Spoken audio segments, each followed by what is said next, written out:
Hello, welcome back to our election class. In the previous video, we discussed about polling agents and their seating arrangement and the instructions to them. So in this video, we are going to discuss how do we prepare ballot papers for the poll day. Polling రోజున వినియోగించేటువంటి ballot పేపర్లను ముందుగానే ఎలా సిద్ధం చేసుకోవాలి, అది మనం నేర్చుకోబోయేటువంటి అంశం.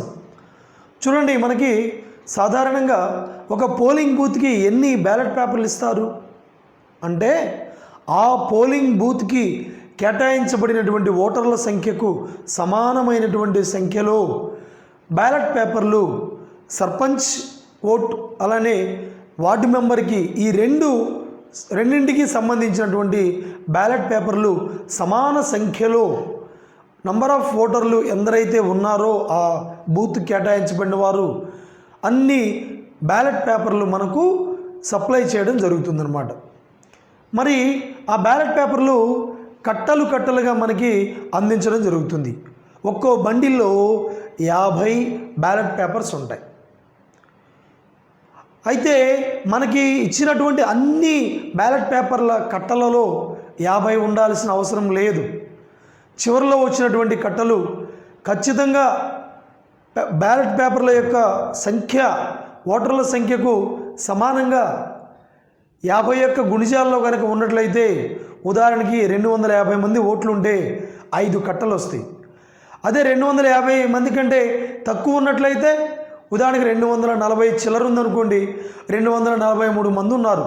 అప్పుడు ఏం చేస్తారంటే, ఆ 243ని దగ్గరలో ఉన్నటువంటి 10కి రౌండ్ ఆఫ్ చేసి, అనగా 250 మనకిస్తారు. అంటే ఇచ్చినటువంటి కట్టల్లో ఉన్నటువంటి బ్యాలెట్ పేపర్ల సంఖ్య అన్ని కట్టల్లో 50 ఉండకపోవచ్చు, చివరి వాటిల్లో 50 కంటే తక్కువ ఉండవచ్చు అన్నమాట. సో ఈ విధంగా మనకు ఓటర్ల సంఖ్య మన పోలింగ్ బూత్కి ఎన్నైతే కేటాయించారో అన్ని బ్యాలెట్ పేపర్లు మనకి సర్పంచ్ ఎలక్షన్కి అలానే వార్డు మెంబర్ ఎలక్షన్కి రెండింటికి సరి సమానంగా మనకు అందించబడతాయి. మరి ఈ బ్యాలెట్ పేపర్లను మనం ఎలా సిద్ధం చేసుకోవాలి? మనకి ప్రతి ఎలక్షన్లో జరిగేటువంటి తంతే ఇది. బ్యాలెట్ పేపర్లను ఎలా సిద్ధం చేసుకోవాలో మనందరికీ బాగా తెలుసు. అయితే కాలానుగుణంగా కొన్ని మార్పులు వస్తూ ఉంటాయి కాబట్టి వాటిని ఖచ్చితంగా తెలుసుకోవాలి. గుర్తుంచుకోండి, ఎలక్షన్ కమిషన్ వారి యొక్క నియమ నిబంధనలకు లోబడి మాత్రమే మనము ఏ పనైనా సరే ఇక్కడ చేయాల్సి ఉంటుందన్నమాట. మన సొంత నిర్ణయాలు ఏవి కూడా అక్కడ అమలుపరచడానికి వీలు లేదు. సో ఇప్పుడు బ్యాలెట్ పేపర్లు ఎలా సిద్ధం చేయాలో చూద్దాం. చూడండి, ఇక్కడ బ్యాలెట్ పేపర్లో ఉన్నటువంటి బ్యాలెట్ పేపర్ల సంఖ్య ఓటర్ల సంఖ్యకు సమానమవుతుంది. ఒకవేళ ఆ సంఖ్య కూడా ఓటర్ల సంఖ్య మరి దగ్గరలో ఉన్నటువంటి నియరెస్ట్ 10కి వాళ్ళు సవరించి, అంటే ఉదాహరణకి 267 మంది ఓటర్లు ఉంటే మనకు 270 బ్యాలెట్ పేపర్లు ఇస్తారనమాట. సవరించి ఇస్తారు. ప్రతి కట్టలో కూడా 50 ఉంటాయి. ఓకే, కొన్ని కట్టల్లో ఉదాహరణకి చివరిలో ఉండేటువంటి కట్టల్లో okay, the number of ballot papers will be less than 50 numbers. So ఎందుకనంటే అది according to the number of voters allotted to the polling booth. ఆ విధంగా మనకి ఉండేవి అన్నమాట. సో అట్లనే మరి ఇక చూస్తే పోలింగ్కి ఉపయోగించేటువంటి బ్యాలెట్ పేపర్లు చూస్తే, ఆ బ్యాలెట్ పేపర్ల బుక్లో ఇదిగో ఈ విధంగా, ఇది కనుక మనకి బుక్ అనుకుంటే, ఇదిగో ఈ భాగమేమో కౌంటర్ ఫాయిల్ అంటారు, మిగిలినటువంటి ఇదేమో బ్యాలెట్ పేపర్. ఇది ఇంతవరకు చించి ఓటర్కి అందజేస్తాం. ఇది బ్యాలెట్ పేపర్. సో కాబట్టి బ్యాలెట్ పేపర్ పుస్తకంలో ఉన్నటువంటి ఆ పేపర్లో 2 భాగాలు ఉంటాయి. ఒకటి counter foil and the other one is ballot paper. We can easily tear that ballot paper. We can separate ballot paper from the counter foil. ఆ కౌంటర్ ఫాయిల్కి బ్యాలెట్ పేపర్కి మధ్యలో చించడానికి అనువుగా మరి రంధ్రాలు చేయబడి ఉంటాయి అన్నమాట. సో ఇప్పుడు ఆ బ్యాలెట్ పేపర్స్ని మనం ఎలా సిద్ధం చేసుకోవాలి? సో ఇక్కడ మనం ఏం చేస్తామంటే, మనకు ఒక రబ్బర్తో చేయబడినటువంటి డిస్టింగ్విషింగ్ మార్క్ మనకి ఇస్తారనమాట. ఆ డిస్టింగ్విషింగ్ మార్కు మనము స్టాంప్ ప్యాడ్ ఉపయోగించి ఆ డిస్టింగ్విషింగ్ మార్కుతో బ్యాలెట్ పేపర్ పైన అలానే కౌంటర్ ఫాయిల్ పైన మనము ముద్ర వేస్తాం. ఏంటి ఆ డిస్టింగ్విషింగ్ మార్కులో ఏముంటుంది అంటే, ఆ డిస్టింగ్విషింగ్ మార్కులో చూడండి ఈ విధంగా రౌండ్ ఆఫ్ చేయబడి పైన ఒక లవము కింద హారము ఉంటుందన్నమాట. ఏంటంటే పైన లవం ఏం తెలియజేస్తుందంటే, ఇది మనకి ఇచ్చినటువంటి పోలింగ్ బూత్ ఏ గ్రామ పంచాయతీలో ఉన్నదో, ఆ గ్రామ పంచాయతీ ఏ మండలంలో అయితే ఉన్నదో దానికి సంబంధించి ఈ పై సంఖ్య చూడండి, ఈ పై సంఖ్య సీరియల్ నెంబర్ ఆఫ్ గ్రామ పంచాయతీ ఇన్ ద మండల్. ఆ మండలంలో ఆ పోలింగ్ బూత్ ఉన్నటువంటి గ్రామ పంచాయతీ యొక్క సీరియల్ నెంబర్ని తెలియజేస్తుంది. ఆ తర్వాత కింద ఉన్నటువంటి హారము ఇది ఏం తెలియజేస్తుందంటే, ఆ పోలింగ్ స్టేషన్ పోలింగ్ కేంద్రం యొక్క సంఖ్యను తెలియజేస్తుంది.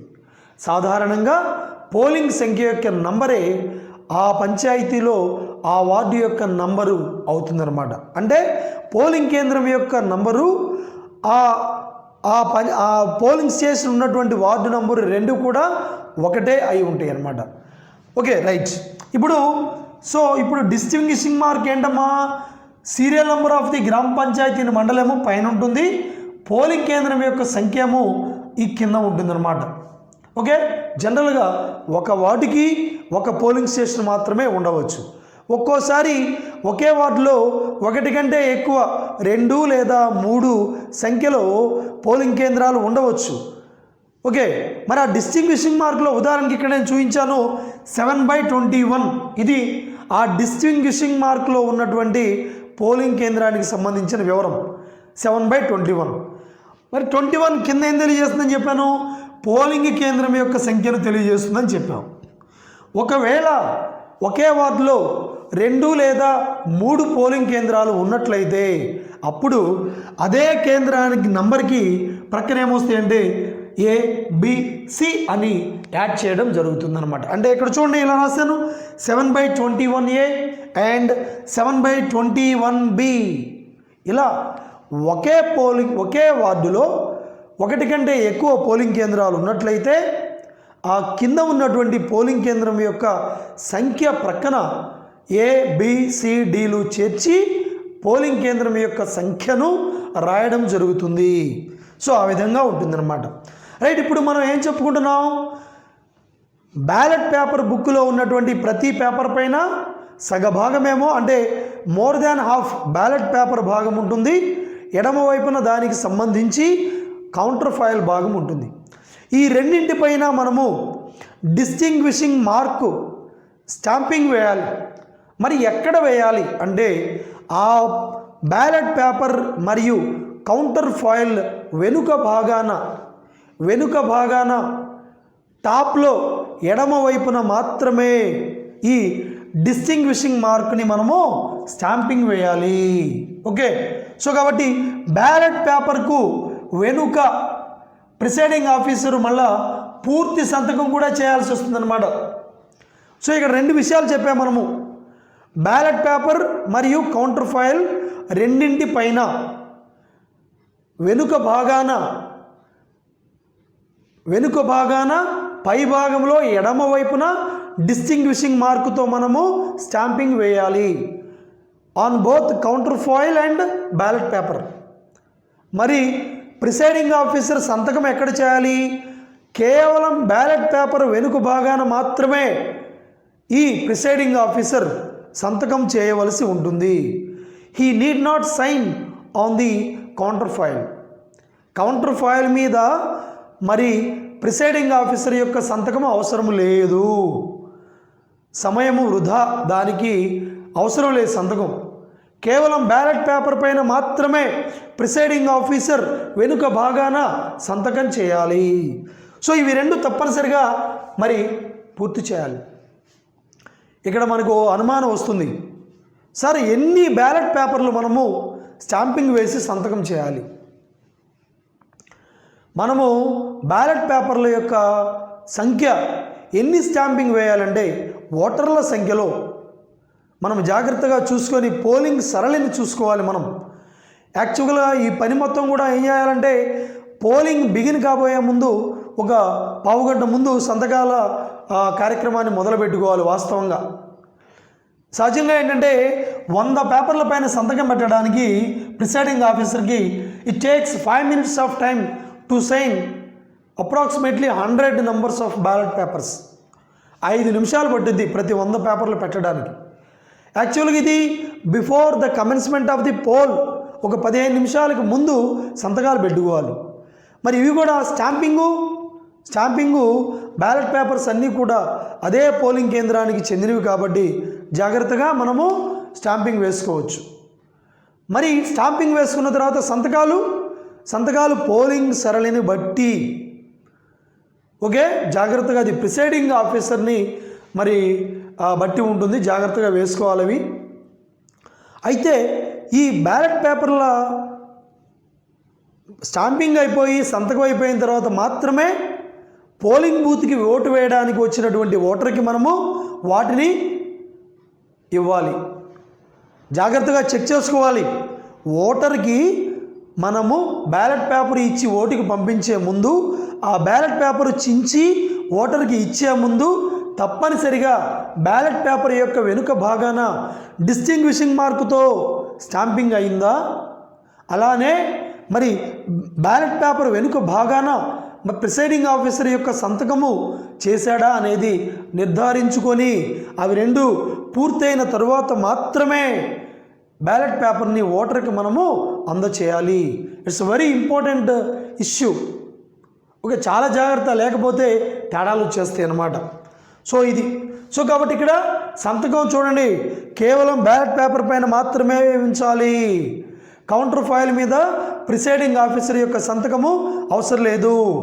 చూడండి, ఇక్కడ ప్రిసైడింగ్ ఆఫీసర్ నేను PRO అన్నాను. జనరల్గా పోలింగ్ బూత్లో ఉన్నటువంటి ఆఫీసర్స్లో ప్రిసైడింగ్ ఆఫీసర్తో పాటుగా పోలింగ్ ఆఫీసర్లు కూడా ఉంటారు.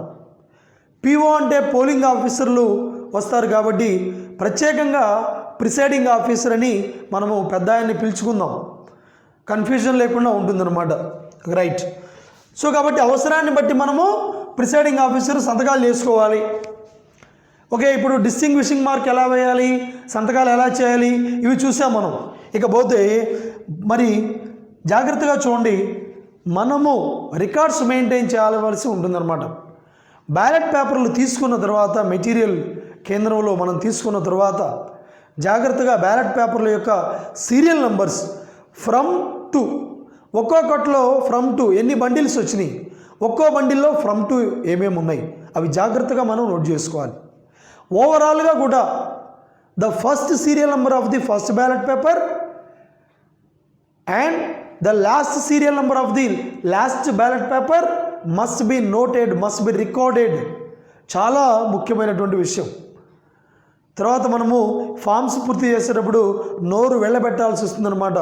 జాగ్రత్తగా తొలి బ్యాలెట్ పేపర్ యొక్క సీరియల్ నెంబరు, తుది బ్యాలెట్ పేపర్ యొక్క సీరియల్ నెంబరు తప్పనిసరిగా మనము నమోదు చేసుకోవాలి. అలానే ఈ first and last serial numbers of the ballot papers ఏజెంట్ల చేత కూడా మనము రాసుకోమని చెప్పాలి. వాళ్ళని కూడా మనము ఈ ఫస్ట్ బ్యాలెట్ పేపర్ యొక్క serial number, last ballot paper యొక్క సీరియల్ నెంబరు రాసుకోమని చెప్పాలి. ఇక తర్వాత కొన్ని బ్యాలెట్ పేపర్స్ ఏంటంటే మనకు వచ్చేటప్పుడే అవి వాడడానికి వీలు లేని విధంగా ఉండవచ్చు, లేదా ఒక్కోసారి మనము వాడేటప్పుడు ఏదన్నా అవి they will be unfit for using. Okay, అయితే అవి they will be defective, they are not proper for using. అవి వాడడానికి నిరుపయోగంగా పనికిరాని విధంగా ఉన్నట్లయితే అలాంటి బ్యాలెట్ పేపర్లను మరి ఓటింగ్కి వాడకుండా క్యాన్సిల్ చేసేటువంటి అధికారము ప్రిసైడింగ్ ఆఫీసర్కి పూర్తిగా దాఖలు చేయబడింది. ఆ నిర్ణయాన్ని ప్రిసైడింగ్ ఆఫీసర్కే వదిలివేయడం జరిగింది. But he is accountable to all the ballot papers supplied by the returning officer. నీకు ఎన్ని బ్యాలెట్ పేపర్లు అయితే ఇచ్చారో అందులో ఎందుకు అవి అన్ఫిట్ అయినవో అవి నువ్వు అకౌంటబిలిటీగా ఉండాలి presiding officer. Right.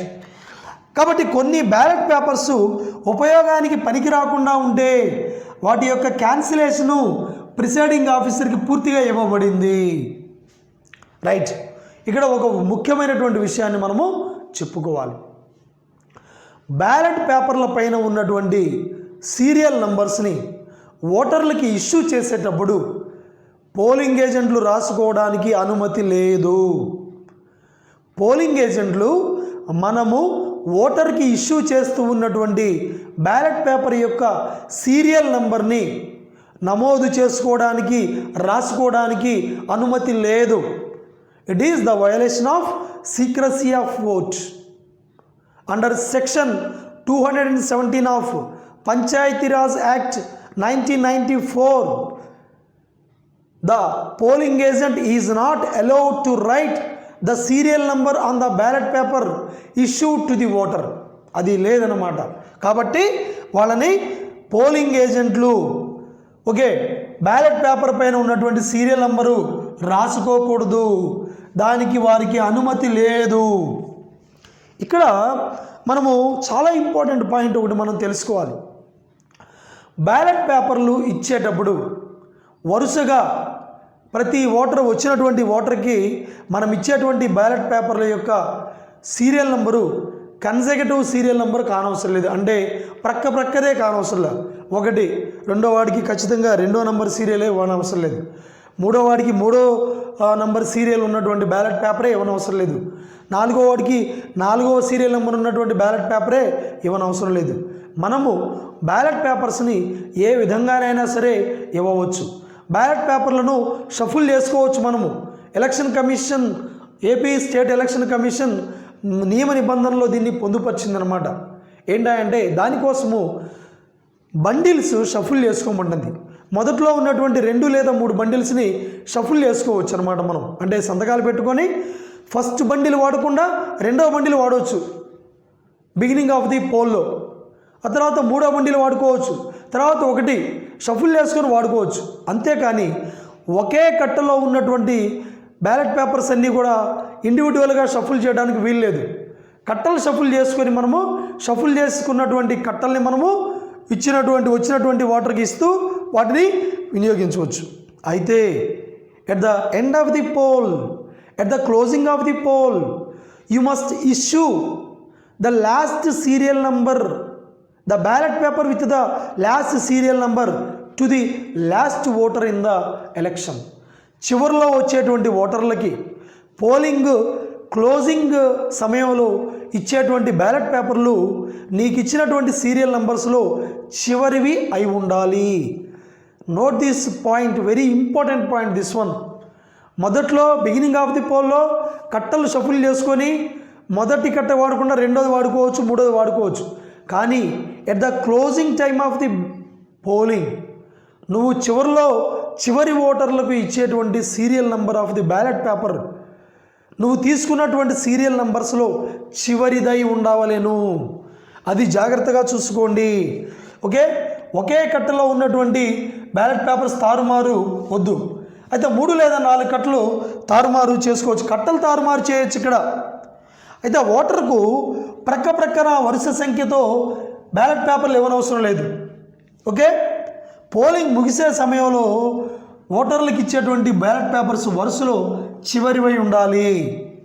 At the same time ఆ చివరి ఓటర్కి, అంటే నీ పోలింగ్ కేంద్రంలో చివరిగా ఓటు నమోదు చేసుకున్నటువంటి ఓటర్కి ఇచ్చేటువంటి ఆ బ్యాలెట్ పేపర్ మీద ఉన్నటువంటి సీరియల్ నంబరు వరుసలో వాడిన వాటి తరువాత చివరి సీరియల్ నంబర్ అయి ఉండవలెను. So this is very most important thing that we have to keep in our minds. So కాబట్టి ఇది చాలా జాగ్రత్త. ప్రిసైడింగ్ ఆఫీసర్ ఆ బ్యాలెట్ పేపర్ ఎవరైతే ఇష్యూ చేస్తూ ఉన్నారో, రెండవ పోలింగ్ ఆఫీసర్ ఇష్యూ చేస్తాడు. మొదటి పోలింగ్ ఆఫీసర్ని మనము అసిస్టెంట్ ప్రిసైడింగ్ ఆఫీసర్ అంటాము. రెండవ polling officer ballot paper issue చేస్తాడు. అతనికి ముందుగానే ప్రిసైడింగ్ ఆఫీసర్ చెప్పుకోవాలి, బాబు ఇలా చేయాలమ్మా, ముందు పోలింగ్ బిగినింగ్లో కట్టలు షఫుల్ చేసుకొని వాడుకోవచ్చు, కానీ చివరిలో at the end of the polling చివరి ఓటర్కి ఇచ్చేటువంటి బ్యాలెట్ పేపర్ పైన ఉన్నటువంటి సీరియల్ నెంబరు ఇచ్చిన సీరియల్ నెంబర్స్లో చివరిదై ఉండవలెను అని ఇన్స్ట్రక్ట్ చేయవలసి ఉంటుంది. సో ఈ విధంగా మనము బ్యాలెట్ పేపర్లను మనము ఖచ్చితంగా ఇలా సిద్ధం చేసుకుంటే పోలింగ్ రోజు హడావిడి లేకుండా తేలికగా మనము ఆడుతూ పాడుతూ ఎలక్షన్ డ్యూటీని మనము పూర్తి చేయవచ్చు, సంతోషంగా మనము బయటికి రావచ్చు అన్నమాట. సో ఇది మనము బ్యాలెట్ పేపర్లను మరి పోలింగ్ ముందే ఎలా సిద్ధం చేసుకోవాలి, వాటిని ఏ విధంగా స్టాంపింగ్ వేసుకోవాలి, ఏ విధంగా ఓటర్కి మనము ఇష్యూ చేయాలి. ఇక్కడ ఇంకో విషయం చెప్పాలి నేను మీకు, డిస్టింగ్విషింగ్ మార్కుతో వేసినటువంటి ఆ స్టాంపింగ్లో ఉన్నటువంటి పైనేమో గ్రామ పంచాయతీ యొక్క సీరియల్ నెంబరు ఆ మండలంలో ఉంటుంది, కిందేమో ఏముంటుంది పోలింగ్ కేంద్రం నంబర్ ఉంటుంది. ఆ డిస్టింగ్విషింగ్ మార్కు బ్యాలెట్ పేపర్ మడత వేసినప్పుడు పైభాగంలో ఈ పోలింగ్ కేంద్రం యొక్క సంఖ్య ఖచ్చితంగా వ్యూయర్స్కి ఓటర్కి కనపడే విధంగా ఉండవలెను, మడత కూడా. ఓకే, మరి ఈ విధంగా మనము బ్యాలెట్ పేపర్స్ని కనుక సిద్ధం చేసుకుంటే ఎలాంటి పొరపాట్లు దొరలకుండా మరి సంతోషంగా మనము మన విధులను పూర్తి చేసుకోవచ్చు. Okay, thanks for watching.